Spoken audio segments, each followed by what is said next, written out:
स्वागत है, स्वागत है भाई, स्वागत है,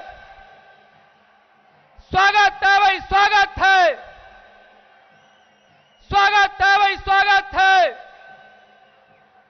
स्वागत है भाई, स्वागत है, स्वागत है भाई, स्वागत है, स्वागत है भाई, स्वागत है।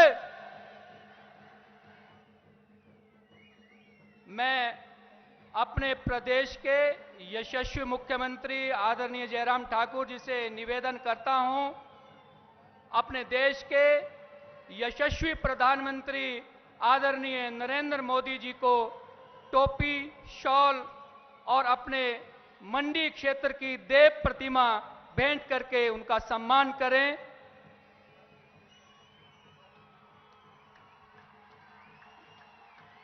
स्वागत है भाई, स्वागत है, स्वागत है भाई, स्वागत है, स्वागत है भाई, स्वागत है। मैं अपने स्वागत है भाई, स्वागत है, मोदी जी को जय श्री राम। मैं मंच पर उपस्थित सभी वरिष्ठ नेताओं से निवेदन करता हूं कि माल्यार्पण करके आदरणीय मोदी जी का एक बार फिर से हार्दिक अभिनंदन करें, स्वागत करें। स्वागत है भाई, स्वागत है, स्वागत है भाई, स्वागत है, स्वागत है भाई, स्वागत है, मोदी जी को जय श्री राम, मोदी जी को जय श्री राम, मोदी जी को जय श्री राम। बहुत बहुत धन्यवाद।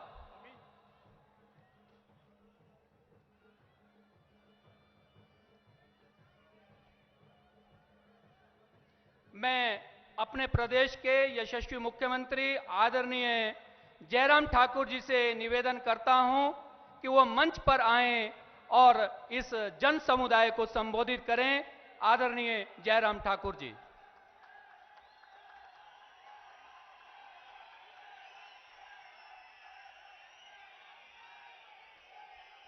भारत माता की, भारत माता की, भारत माता की।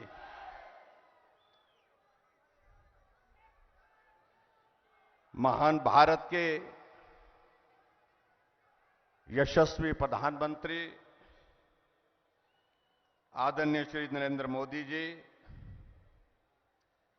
मंच पर उपस्थित सभी माननीय मंत्रीगण, विधायकगण, भारतीय जनता पार्टी द्वारा अधिकृत इस चुनाव के लिए प्रत्याशी, उपस्थित सभी भाइयों बहनों, नौजवान साथियों और पत्रकार मित्रों,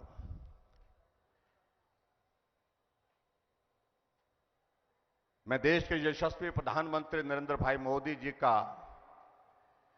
देवभूमि और वीर भूमि हिमाचल प्रदेश में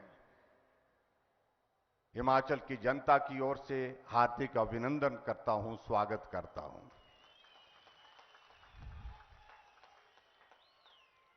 यह हम सबका सौभाग्य है कि आपका मार्गदर्शन, आपका स्नेह, आपका आशीर्वाद हिमाचल वासियों को एक बार नहीं अनेक बार मिलता रहा है।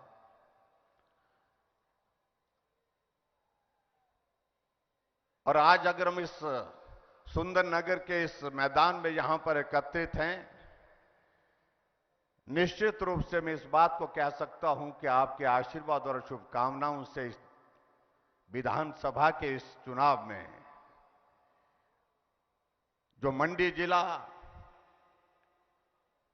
जो हिमाचल प्रदेश का दूसरा बड़ा जिला है, अब की बार फिर से उसी प्रकार से जीत हासिल करेगा जिस प्रकार से 5 वर्ष पहले यहां पर हमने जीत हासिल की थी। कांग्रेस को एक भी सीट यहां पर नहीं मिली थी। और यह भी एक संयोग है कि आज से ठीक 5 वर्ष पहले पिछले कल यानी कि 4 तारीख को इसी मैदान में आप हम सबको आशीर्वाद और शुभकामनाएं देने के लिए चुनाव के दिन आए थे और आपका वो आशीर्वाद फलीभूत हुआ, यशस्वी हुआ हम सब के लिए और हम सब हिमाचल प्रदेश की विधानसभा में जीत करके पहुंचे थे। ये हिमाचल, ये हमारा हिमाचल, ये आपका हिमाचल, आपका अपना हिमाचल, ये आपने अपनी भावनाओं में एक बार नहीं अनेक बार व्यक्त किया है और सिर्फ कहने के लिए नहीं। जहां हिमाचल को विकास के लिए सहयोग देने की आवश्यकता थी वहां आपने सहयोग दिया, जहां हिमाचल को स्नेह देने की आवश्यकता थी वहां आपने स्नेह दिया और हिमाचल के साथ इस प्रकार से जोड़ करके जिस प्रकार से आपने एक बार नहीं अनेकों बार इस प्रकार का संदेश दिया, ये हिमाचल मेरा हिमाचल, अपना हिमाचल, ये भाव आज लोगों के दिल दिमाग में बैठ गया है।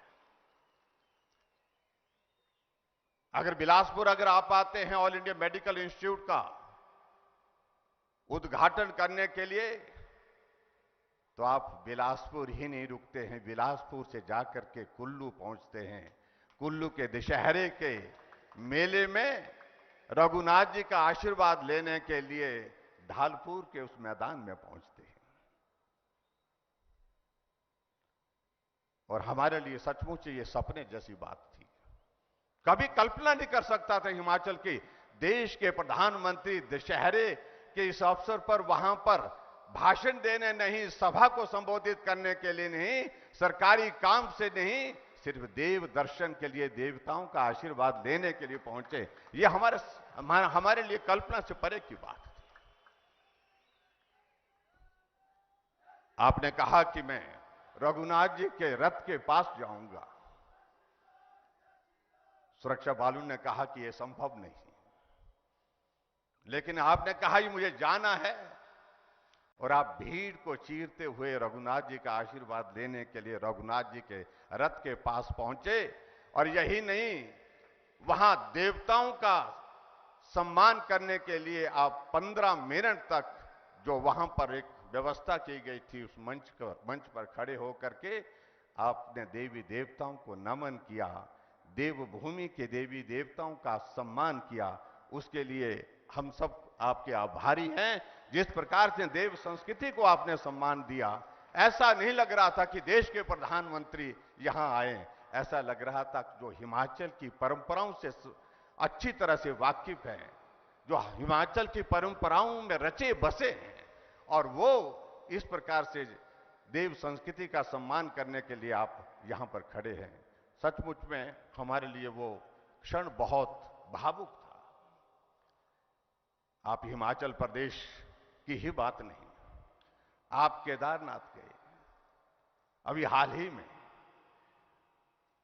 दर्शन करने के लिए गए, आशीर्वाद लेने के लिए गए, लेकिन पूरी दुनिया ने आपको देखा सिर में हिमाचल की टोपी, गद्दी का चोला और कमर में जिसको हमारी पहाड़ी भाषा में गाची बोलते हैं, वहां आपने कुल्लू का मफलर पहन करके वहां दर्शन करने के लिए पहुंचे। तो स्वाभाविक रूप से यह भी क्षण ऐसा क्षण था जो हिमाचल वासियों को आप बहुत करीबी के साथ दिल को छू गया। भाई और बहनों, मुझे लगता है कि बहुत सारी चीजों का कहने का आज का अवसर नहीं, आज हमने आदरणीय प्रधानमंत्री जी का संदेश सुनना है, आपका आशीर्वाद लेना है। ये हिमाचल, आपका हिमाचल, अपना हिमाचल आपके साथ चट्टान की तरह खड़ा है।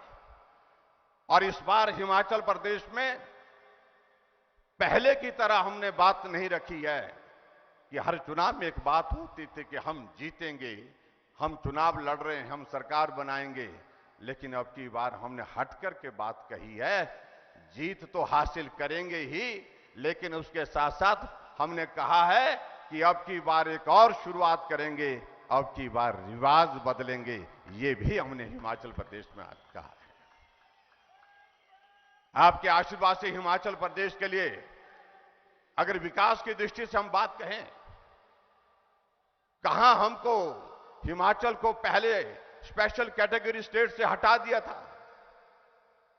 केंद्र की योजनाओं के लिए 60-40, 60-40 की रेशो में पैसा दिया जा रहा था। लेकिन आप 2014 में आए, आपने कहा नहीं, ये हिमाचल अपना हिमाचल को मदद करने की इसको इस वक्त जरूरत है। ये प्रदेश अपने पांव पर खड़ा हो, केंद्र से ज्यादा मदद होनी चाहिए। आपने 60-40 की रेशो को बदल करके सारी योजना में कहा कि 90% केंद्र देगा और 10% हिमाचल देगा। हिमाचल को विकास का रास्ता आपने खोला, उसके लिए हम हृदय से आपके आभारी। कोविड का दौर आया, कोविड के दौर में आपने जो मदद हमको चाहिए थी हिमाचल प्रदेश में, एक फोन पर, एक बात पर जब भी हमारा आपस में संवाद होता था, कोविड के उस दौरान लगातार सभी मुख्यमंत्री से संवाद में थे, और उस वक्त जो हमको हिमाचल के लिए जो जरूरत हुई, उस जरूरत को आपने पूरा किया। और आज मुझे इस बात की खुशी है कि हिमाचल ने आपके आशीर्वाद से इस कोविड के दौर में बेहतर काम करने की कोशिश की। हमने उसमें सफलता भी, हम चाहे वैक्सीन की बात कहें, चाहे कोविड मैनेजमेंट की बात कहें, हिमाचल ने अच्छा काम करने की कोशिश की है। और उसके पश्चात कोविड के बाद आपका कहीं आना जाना नहीं हो पा रहा था। अटल टनल रोहतांग तैयार हुई, हमारी इच्छा थी कि आप वहां पर आकर के उसका उद्घाटन करें। जैसे ही आपसे बात हुई, आपने कहा वर्चुअल नहीं, मैं एक्चुअल रूप में आऊंगा। आप मनाली आए, मनाली में सभा को संबोधित किया। सोशल गैदरिंग में रिस्ट्रिक्शंस थी, 200 लोग मनाली में और 200 लोग जाकर के हमारे नॉर्थ पोर्टल जो हमारा टनल का था वहां, और उसके बाद 200 लोग लाहौल में जाकर के सिसु में आपने संबोधित किए और पूरे देश में एक संदेश दिया। ये प्रोजेक्ट हमारे सपनों को साकार होते हुए ये पूरा हुआ है, और इसके लिए हमारी कमिटमेंट किस प्रकार की है, ये भी आपने उस बात को लेकर के बड़ा स्पष्ट किया।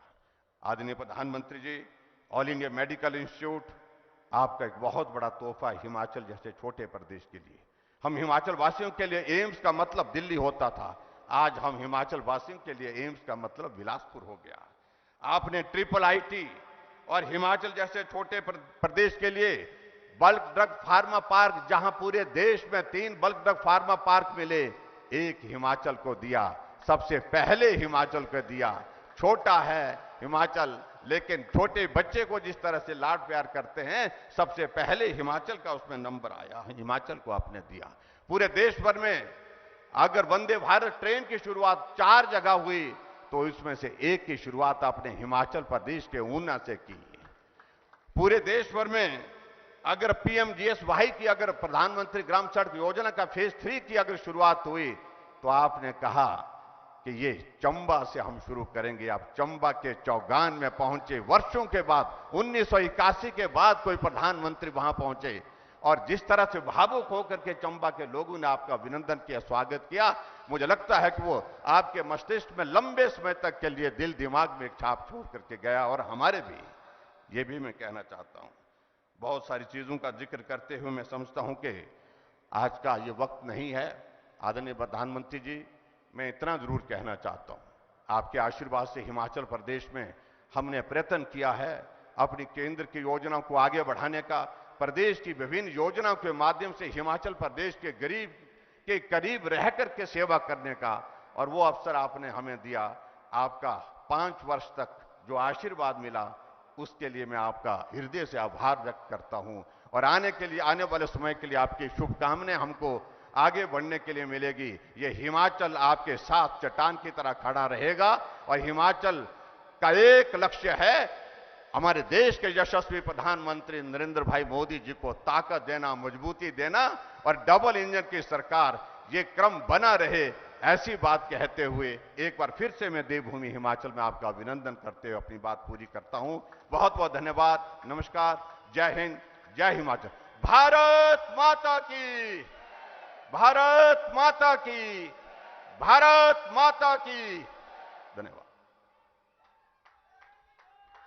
मैं अपने देश के यशस्वी प्रधानमंत्री आदरणीय नरेंद्र मोदी जी से निवेदन करता हूं कि वो इस जन समुदाय को अपना आशीर्वचन दे। आदरणीय नरेंद्र मोदी जी।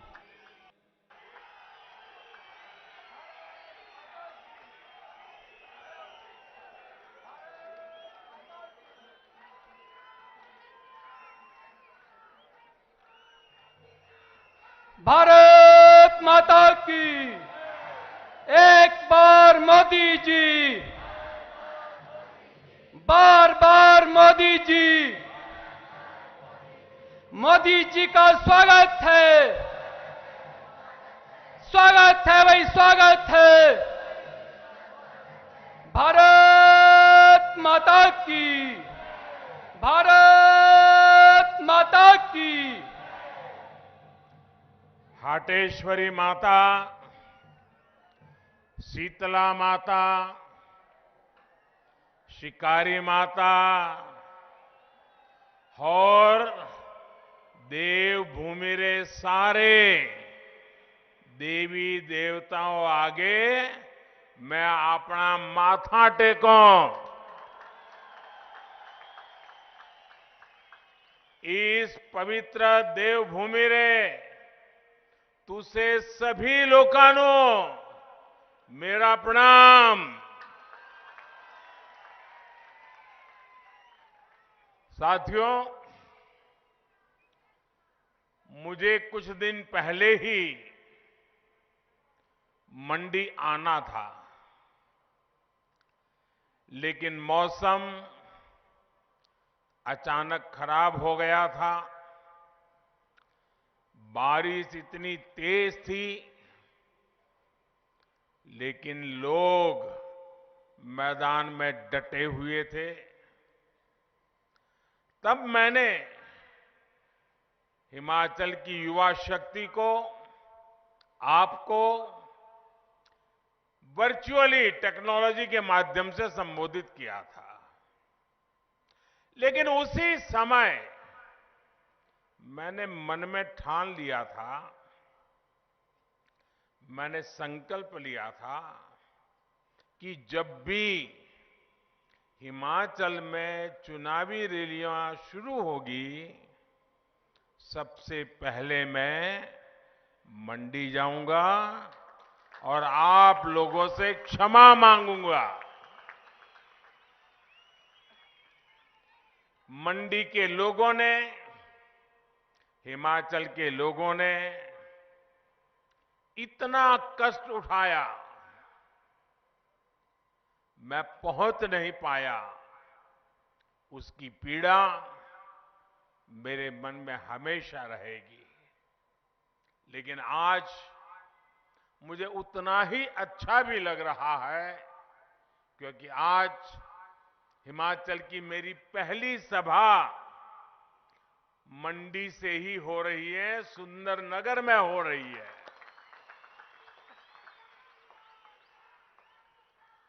और यहां इतनी बड़ी संख्या में आप लोग होंगे। हमारी माताएं, बहनें, बेटियां हम सबको आशीर्वाद देने आई हैं। और मैं हेलीपैड से यहां आ रहा था, पूरे रास्ते भर जो प्यार, जो उमंग, जो आशीर्वाद देखते ही बनता था। हम सब आपके बहुत बहुत आभारी हैं।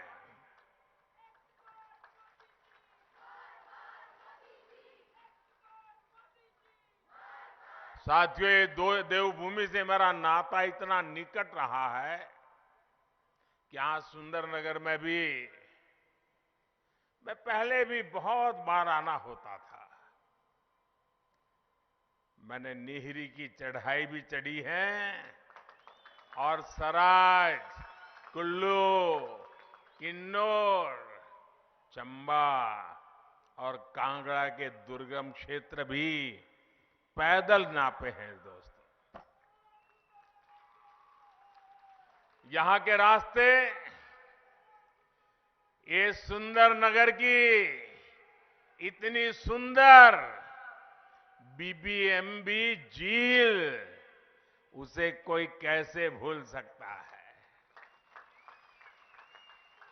और जब मैं मंडी शहर की और फिर यहां से जब जाता था, तो अक्सर यहां रास्ते में चाय पीना, यहां की दुकानों से लोगों से गप्पे मारना, मेरा एक प्रकार से क्रम बन गया था। तब न मैंने सोचा था कि एक दिन हिमाचल प्रदेश की देश की सेवा का मौका मिलेगा, आप सबके आशीर्वाद से मिलेगा और सुंदरनगर के मेरे पुराने सभी साथी, उनको भी वो पुरानी बातें याद करते होंगे तो आश्चर्य होता होगा। हम लोग घंटों घंटों गप्पे लड़ाया करते थे, हंसी मजाक किया करते थे। हमारे ठाकुर गंगा सिंह जी, हमारे दिलेराम जी, हमारे दामोदर दास जी, ऐसे अनेक संयोगों में भी मैंने बहुत कुछ सीखा। मुझे कुछ समय पहले ही यहां सुंदरनगर के होनहार सपूत बॉक्सर आशीष चौधरी से भी याद है, उनसे बातचीत करने का मौका मिला था। टोक्यो ओलंपिक जाने से पहले जब वो स्पेन में ट्रेनिंग ले रहे थे, तब मेरी उनसे बात हुई थी। पिता की मृत्यु के बाद जिस तरह का हौसला भाई आशीष ने दिखाया, वो सब लोग नहीं दिखा पाते। सुंदरनगर के लोगों की यही बात पूरे हिमाचल की पहचान है, ये पहाड़ी लोगों की पहचान है। साथियों, मैं आज सुबह जब दिल्ली से निकला, आप लोगों के पास आ रहा था, तभी मुझे स्वतंत्र भारत के पहले मतदाता और कल्पा किन्नौर के रहने वाले श्याम शरण नेगी जी के दुखद निधन की भी खबर मिली।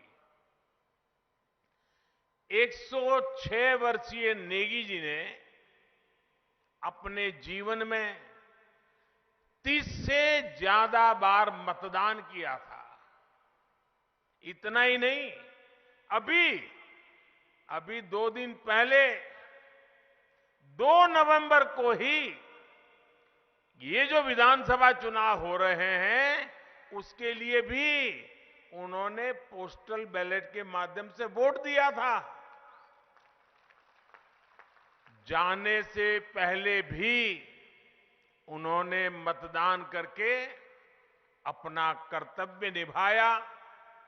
ये बात हर देशवासी को, खास करके मेरे युवा मतदाताओं को, हर नागरिक को सदा सर्वदा प्रेरित करती रहेगी। मैं बहुत ही भावुक मन से परम आदरणीय श्याम शरण नेगी जी को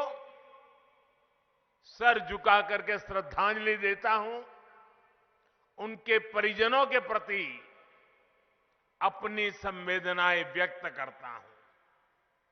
साथियों, इस बार का हिमाचल चुनाव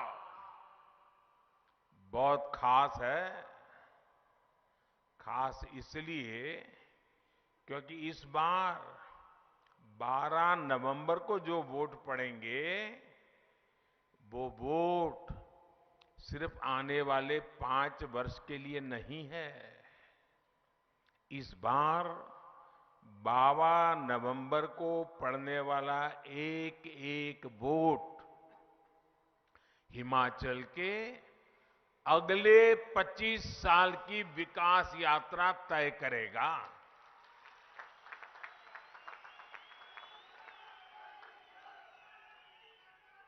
कुछ महीने पहले ही हिमाचल की स्थापना के 75 वर्ष हुए हैं।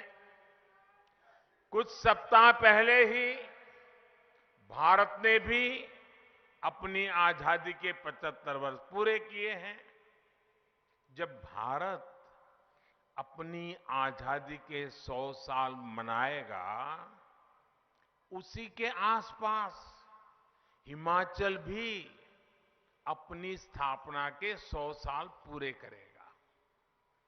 इसलिए अगले 25 साल का ये कालखंड बहुत ही अहम कालखंड है। अमृत काल के इन वर्षों में हिमाचल में तेज विकास जरूरी है, स्थिर सरकार जरूरी है। मुझे खुशी है कि हिमाचल के लोग, यहां के युवा, यहां की माताएं बहनें इस बात को अच्छी तरह समझ रही है।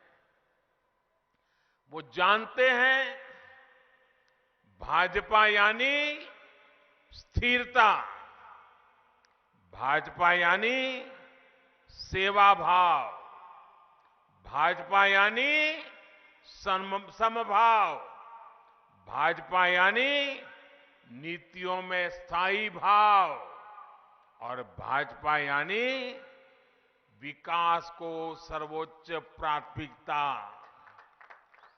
इसलिए इस विधानसभा चुनाव में हिमाचल के लोग भाजपा सरकार की जोरदार वापसी की ठान चुके हैं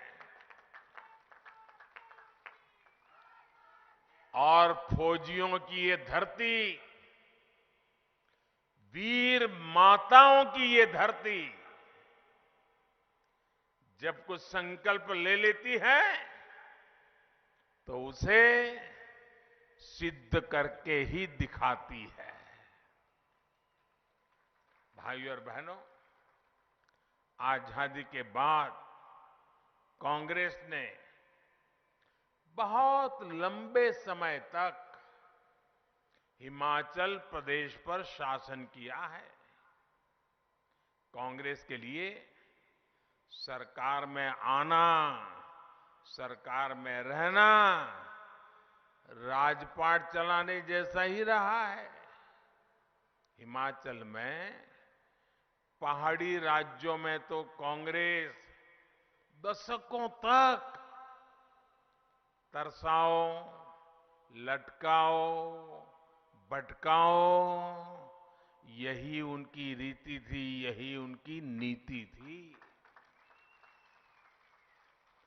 कांग्रेस ने हमेशा यही सोचा कि इतना छोटा राज्य, 3-4 सांसद आते हैं, देश की राजनीति में क्या फर्क पड़ता है, इतने छोटे राज्य की हैसियत क्या है।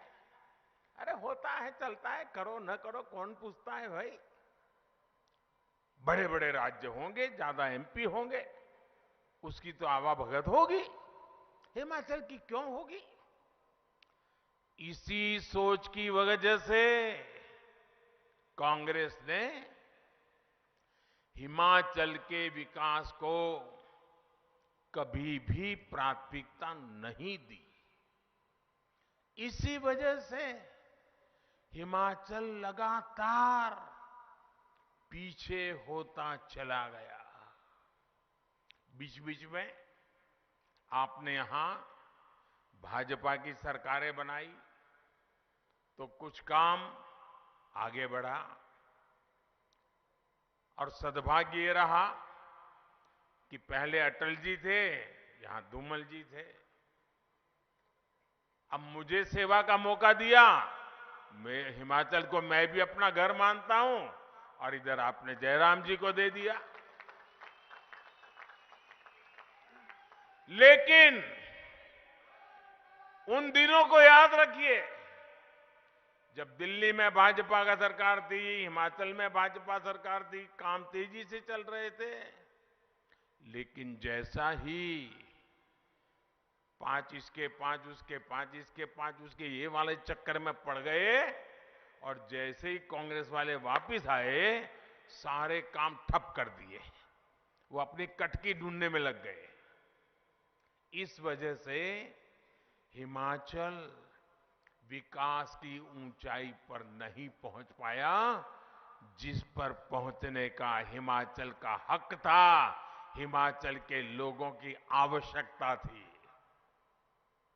साथियों, मैं आपसे एक चीज जानना चाहता हूं। जरा आप सोचिए, अपनी रोजमर्रा की जिंदगी के अनुभव से सोचिए। अगर घर में कोई बीमार होता है और फिर किसी एक अच्छे डॉक्टर से दवाई लेता है, लेकिन हफ्ते भर दवाई लेता है, फिर कोई आ जाता है, अरे रे रे, ये अंग्रेजी दवाई क्यों लेते हो, आयुर्वेद ले लो। तो इसको भी लगता है यार, अब हफ्ते भर तो अंग्रेजी दवा खाई, चलो अब आयुर्वेद करते हैं। तो एक सप्ताह अंग्रेजी खाई, छोड़ दी, फिर दूसरा सप्ताह आयुर्वेद पे चढ़ गए, और फिर दूसरे सप्ताह आयुर्वेद खाई। इतने में कोई आ गया, अरे भाई ये आयुर्वेद क्यों खाते हो, क्या फायदा है, ऐसा करो होम्योपैथी ले लो। तो तीसरे हफ्ते होम्योपैथी ले लिया। अब मुझे बताइए, एक हफ्ते एक दवाई, दूसरे हफ्ते दूसरी दवाई, तीसरे हफ्ते तीसरी दवाई, चौथे हफ्ते चौथी दवाई, क्या मरीज ठीक होगा क्या? मुझे बताइए, बीमारी जाएगी क्या? जाएगी क्या? भाई बीमारी है तो एक दवाई को पकड़ के लंबे समय तक जरा एक बार देख लें, तब फायदा होता है कि नहीं होता है? भाइयों बहनों, इतनी जल्दी जल्दी दवाइयां बदलने से बीमारी जाती नहीं है। आप दवा का एक डोज ले, फिर दूसरा डोज, फिर तीसरा डोज, कभी किसी को फायदा नहीं होता है। और इसलिए मेरे भाइयों बहनों, हिमाचल ने अब तक ऐसी ही गलती होती रही है, और उसका परिणाम यह आया है कि यहां जो मुसीबतें हैं, इसके लिए किसी ने अपनी जिम्मेवारी नहीं ली। आपकी जो तकलीफें हैं, जो मुसीबतों से आपको जिंदगी गुजारनी पड़ रही है, उसकी जो आकर के शिमला में बैठे, उन्होंने जिम्मेवारियां नहीं ली। और उनको भी पता था कि अब 5 साल आए हैं, क्या करना है भाई, क्या जरूरत है, 5 साल कितना ही काम करो, ये लोग तो 5 साल के बाद दूसरे को लाने वाले हैं। तो वो सोचता है कुछ करना ही नहीं है। ये जो 5-5 वाला दिमाग में भरा दिया बदमाश लोगों ने, गलत सोचने वाले लोगों ने, उन्होंने आपका इतना नुकसान किया है कि आप किसी का जवाब ही नहीं मांगते हो।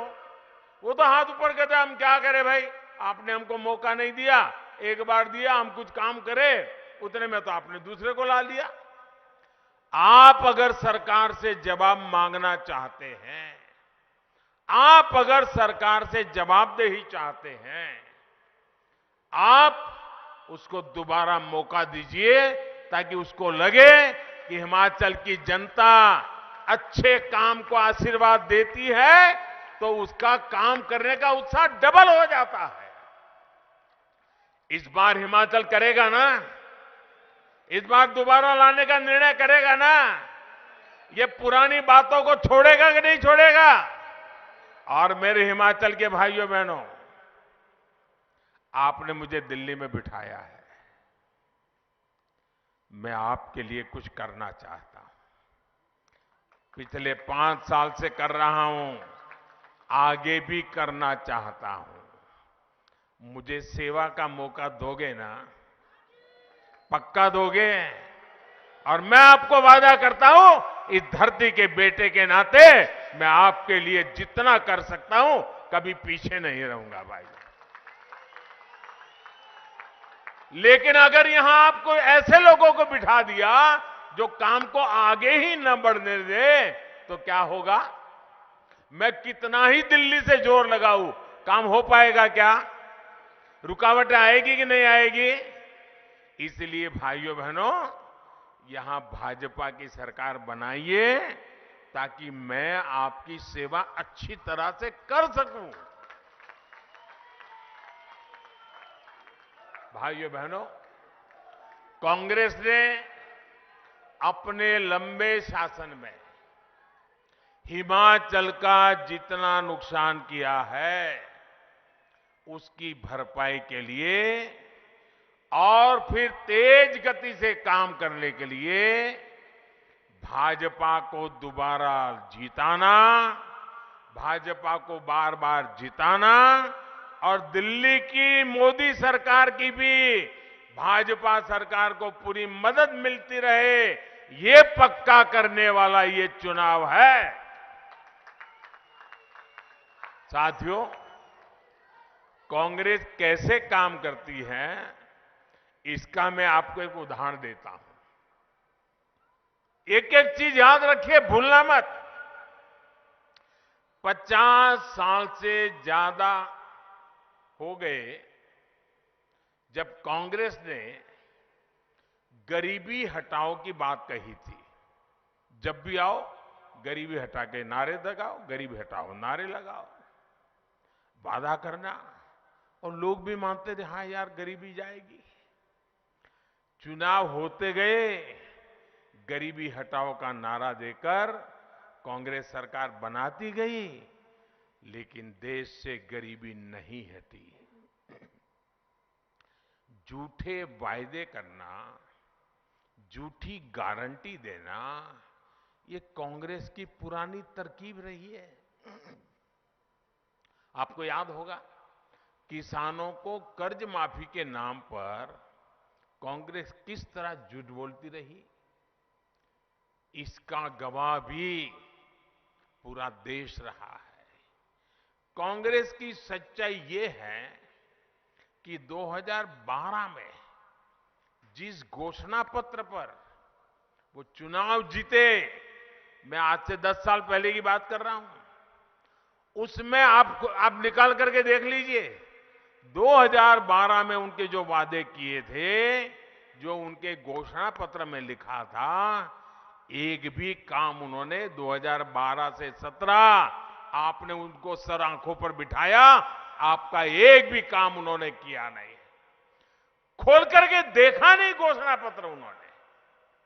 जबकि भाजपा की पहचान है कि जो हम कहते हैं उसे पूरा करने के लिए दिन रात खपा देते हैं। भाइयों बहनों, दिन रात खपा देते हैं।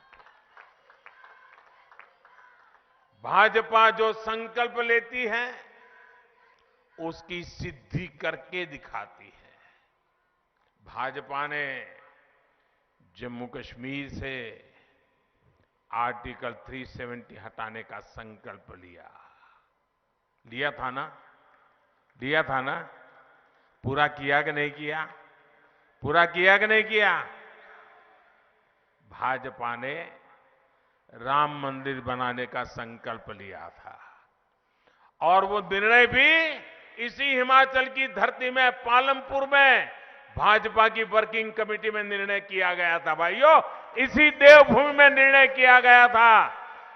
आज राम मंदिर बन रहा है कि नहीं बन रहा है? आप बताइए, बन रहा है कि नहीं बन रहा है? ऐसे नहीं, जरा जोरों से बोलिए, बन रहा है कि नहीं बन रहा है? वादा निभाया कि नहीं निभाया? वचन पूरा किया कि नहीं किया? साथियों, भाजपा के संकल्पों की सिद्धि का एक और उदाहरण, ये तो हमारी वीरों की भूमि है। हर परिवार फौजी परिवार है, हर घर हिंदुस्तान की सुरक्षा का किला है। अब देखिए, वन रैंक वन पेंशन एक ऐसा उदाहरण है, वो कांग्रेस को जानने समझने के लिए काफी है। कांग्रेस 40 साल से देश के फौजियों को हर चुनाव में वादा करती थी। आपके हिमाचल के मेरे फौजी परिवार बराबर याद होगा, हर बार वादा करते थे, वन रैंक वन पेंशन बस आ जाएगा, चुनाव जिता दो, आ जाएगा चुनाव। कितनी सरकारें बनी, कितने ही प्रधानमंत्री आए, कितनी बार वादे करके गए, लेकिन इतने वर्षों तक केंद्र में कांग्रेस की सरकार रहने के बावजूद भी वे कभी भी वन रैंक वन पेंशन को लागू नहीं किया और दिखावे के लिए बजट में मामूली 100, 200, 300 करोड़ रुपया डाल देते थे और लिख देते थे, लेकिन इससे होना नहीं था। ये आंख में धूल झोंकने की उनकी आदत, झूठे वादे करना, चुनाव जीतना फिर भूल जाना, यही उनका चरित्र।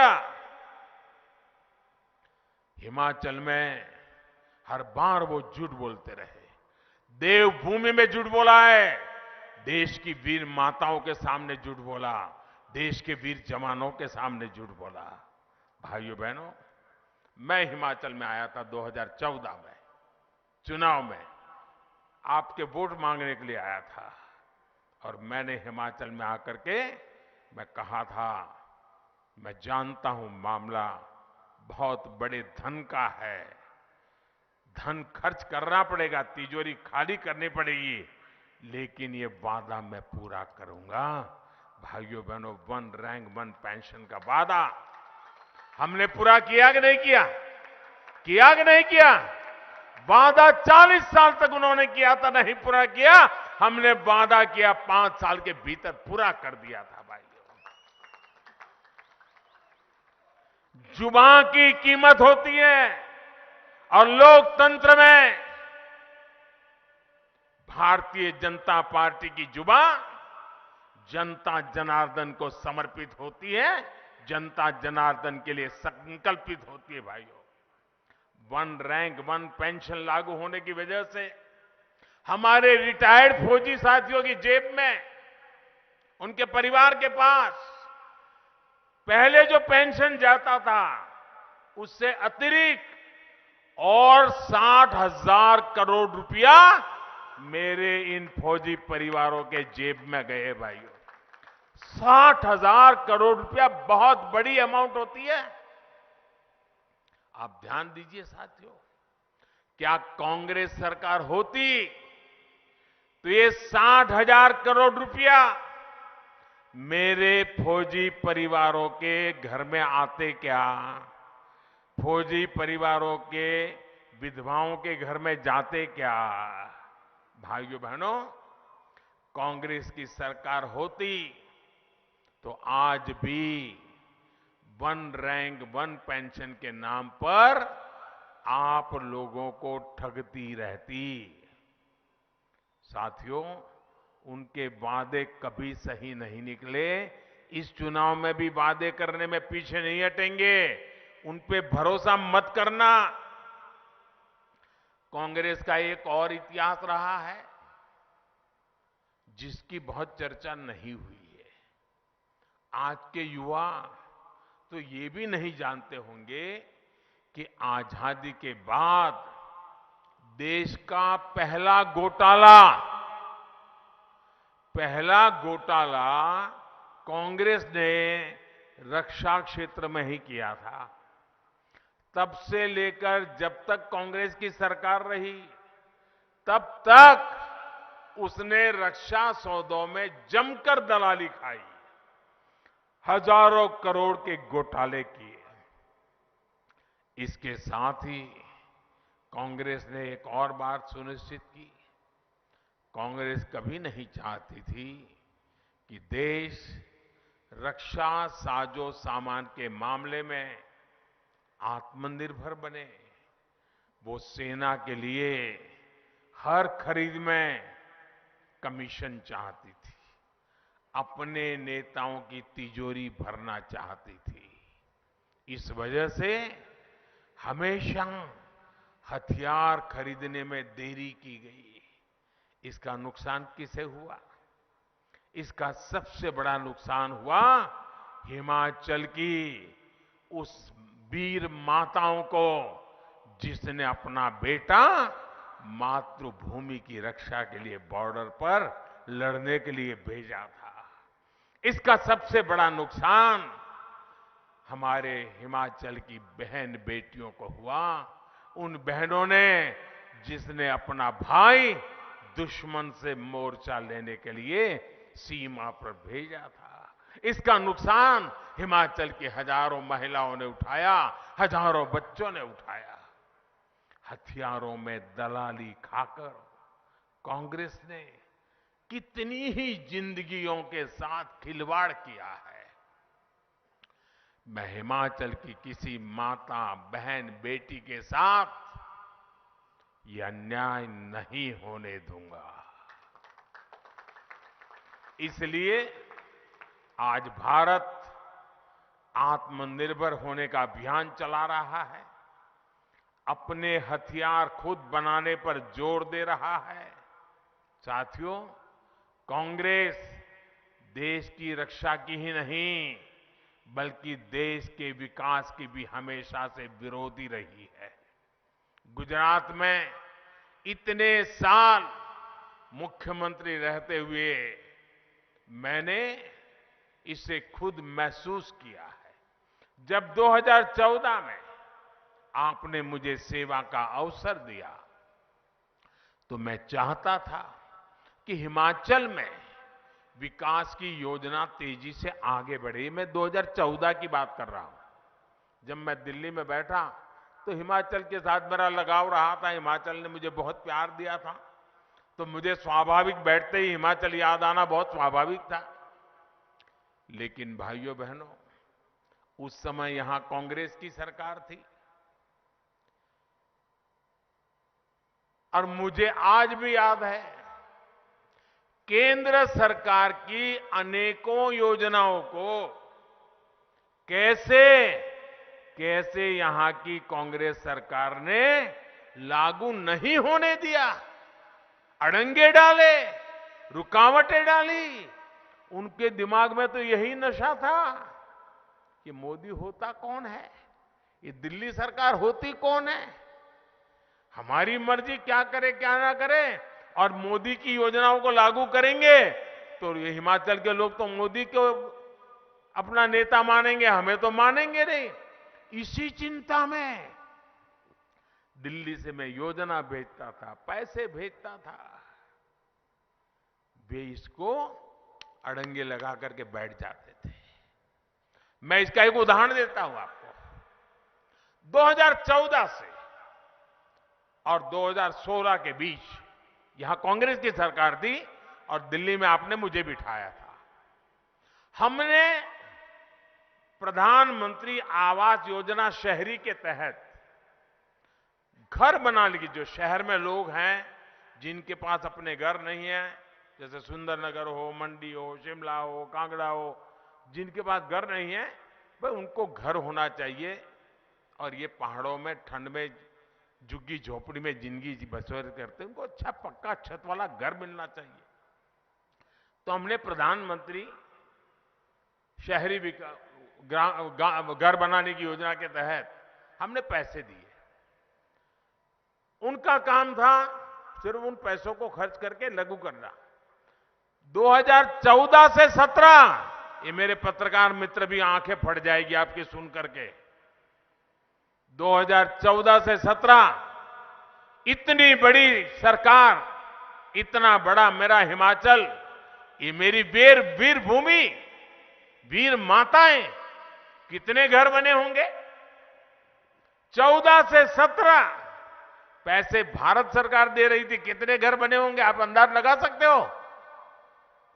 मैं बोलूंगा तो आपको भी शर्म आएगी कि ऐसी सरकार यहां चलती थी कांग्रेस की। पूरे हिमाचल में सिर्फ 15 घर बने, 15। और जरा जोरों से बोलो। आप ध्यान दीजिए साथियों, सिर्फ 15 घर। और जैसे ही आप लोगों ने हिमाचल को डबल इंजन की सरकार दी, दिल्ली में मुझे और यहां पर जयराम जी को, तो जो योजना लगाने के लिए मैं 14 से लग रहा था, जिसको लटका करके बैठे थे, अटका करके बैठे थे, अड़ंगे लगा करके बैठे थे, उनको आपने हटाया, जयराम जी को बिठाया, कहां 15 घर, और हमने 10,000 घरों पर काम शुरू कर दिया। कितने भाई, कितने घर, कितने? माताएं बहनें जरा बोलते कितने? उनके कितने थे? उनके कितने थे? हमने कितनों पर काम शुरू किया? और मुझे आज संतोष से कहना है, जयराम जी और उनकी पूरी टीम को अभिनंदन करना है, इसमें से 8,000 से ज्यादा घर पूरे हो चुके हैं और बाकी पर काम चल रहा है, वो भी कुछ समय में पूरे हो जाएंगे। कहां 15 घर वाली कांग्रेस की सरकार और कहां 8,000 घरों को बनाने वाली डबल इंजन की सरकार। अब आप तय कीजिए कि आपको 15 घर बनाने वाली सरकार चाहिए कि 8,000 घर बनाने वाली सरकार चाहिए? कौन सी सरकार चाहिए? निर्णय आपको करना है दोस्तों। मैं कह रहा हूं इसलिए करो ये नहीं कहने आया हूं, मैं हिसाब देकर के कह रहा हूं कि हम आपके लिए काम करने वाले लोग हैं।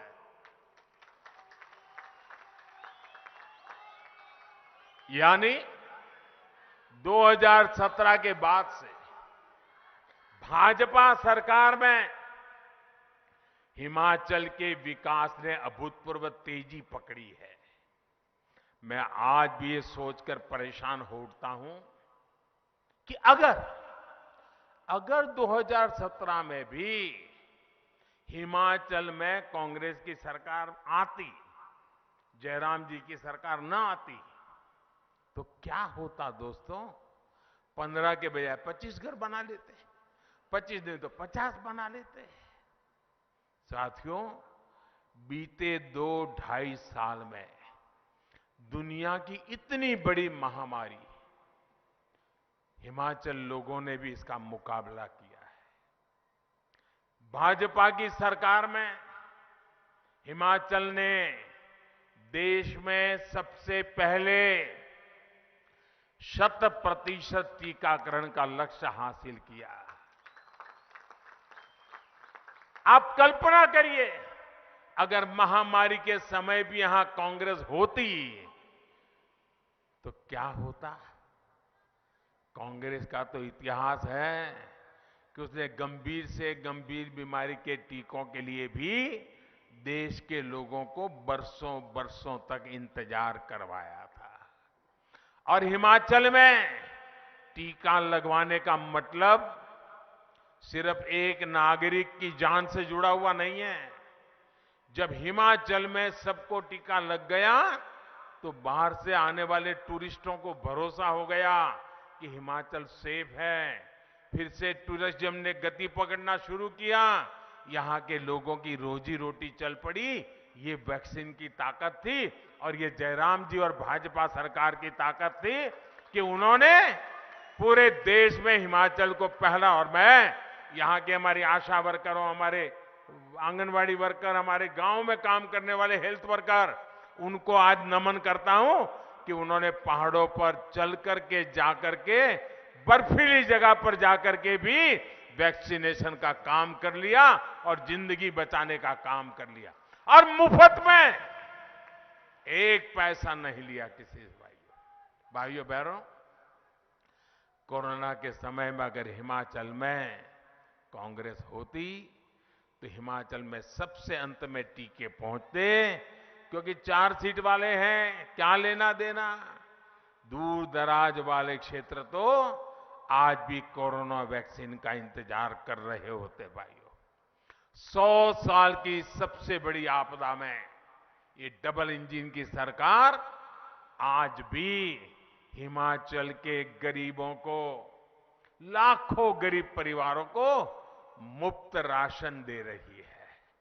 मुफ्त राशन मिल रहा है ना। ये मेरी माताएं बहनें मुझे आशीर्वाद हमेशा देती हैं कि दिल्ली में एक उनका बेटा बैठा है जिसने हमारे घर के चूल्हे को कभी बुझने नहीं दिया।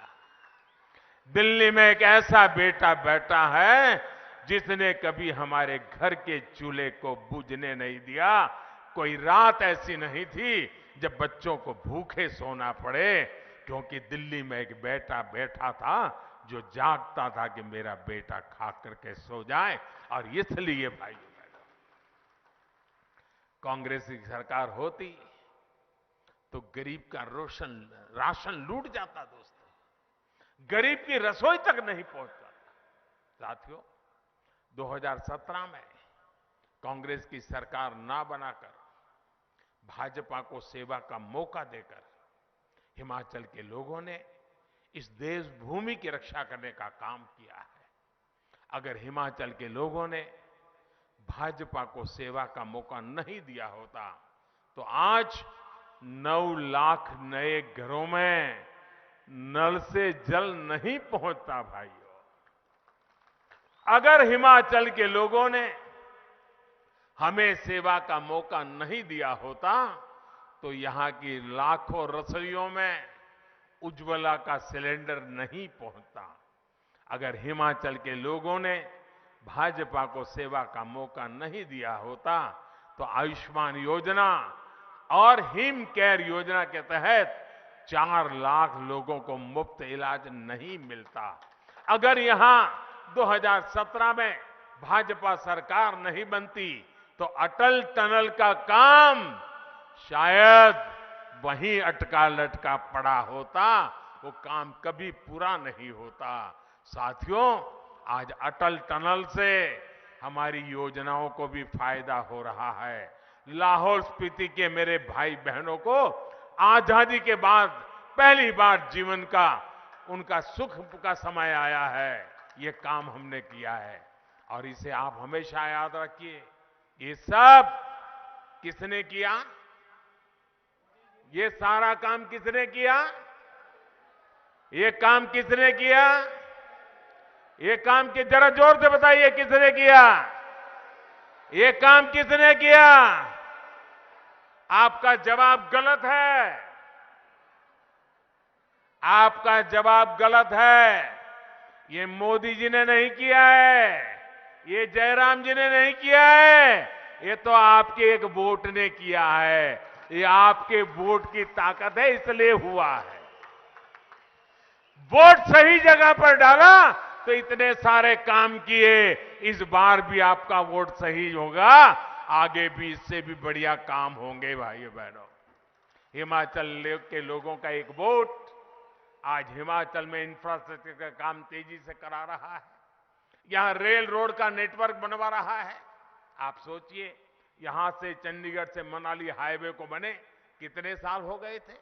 इसका चौड़ीकरण हो, इसकी याद कांग्रेस को अपने 10 साल के शासन में नहीं आई। अब हिमाचल के लोगों के एक वोट के कारण इस मार्ग पर 4 लेन का ऐसा नेशनल हाईवे बन रहा है जो आपके टूरिज्म को बहुत बड़ी ताकत देने वाला है। हमारी सरकार पठानकोट से मंडी जाने वाले नेशनल हाईवे को भी आधुनिक बनाने पर 9,000 करोड़ रुपए खर्च कर रही है भाइयों बहनों।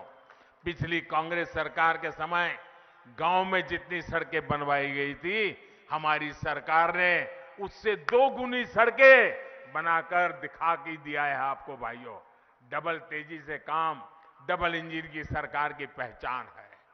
8 दिसंबर को नतीजे आने के बाद हिमाचल के विकास में और तेजी लाई जाएगी।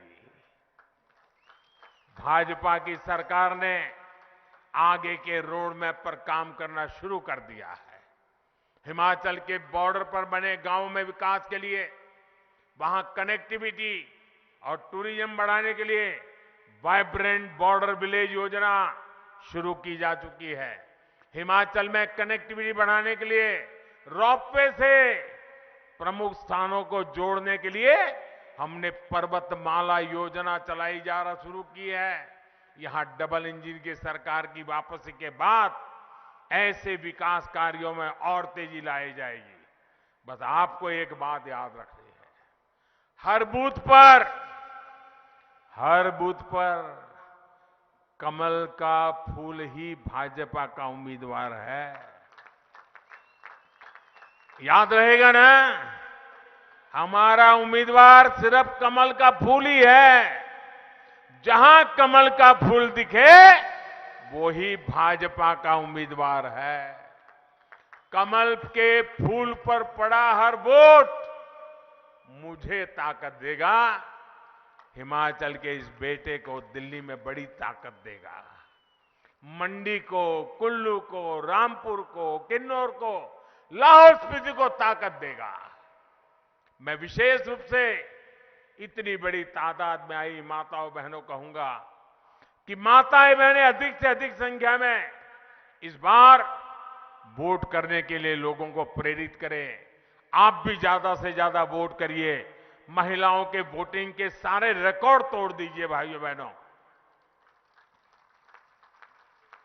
आपको जुलूस निकाल करके गीत गाते मतदान मथकों पर पहुंचना है। और जितनी भी बातें मैंने बताई है, एक काम करोगे, मेरा एक काम करोगे, जरा जोर से बताओ तो पता चलेगा। करोगे? घर घर जाओगे, मेरी बात लोगों को बताओगे, जो मैं कह के रहा हूं समझाओगे। और जहां भी जिस घर में जाएंगे ना, तो मेरी तरफ से एक बात कहना कि अपने मोदी जी आए थे मिलने के लिए, समय के कारण सबको तो नहीं मिल पाए, लेकिन मोदी जी ने आपको प्रणाम कहा है। इतना कह देंगे? इतना कह देंगे? कह देंगे भाइयों? बस मेरा प्रणाम पहुंचा दीजिए, हम मिलकर हिमाचल को आगे बढ़ाएंगे, नया रिवाज बनाएंगे, भाजपा को वापस लाएंगे। मेरे साथ जोर से बोलिए, भारत माता की, भारत माता की, भारत माता की। जो उम्मीदवार है उनसे मेरी प्रार्थना है जरा आगे आ जाए। उम्मीदवार जो है, जितने उम्मीदवार है वो जरा आगे आ जाए। हाँ, जोर से बोलिए, भारत माता की, भारत माता की। मैं जरा आपके बीच में आता हूं, मेरे लिए जगह रखिए।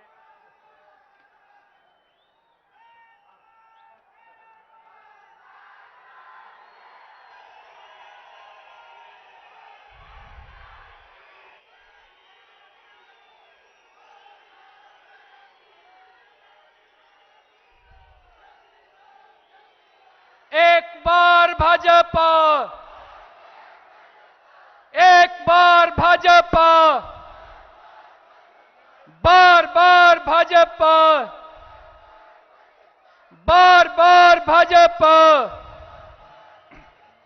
धन्यवाद, धन्यवाद,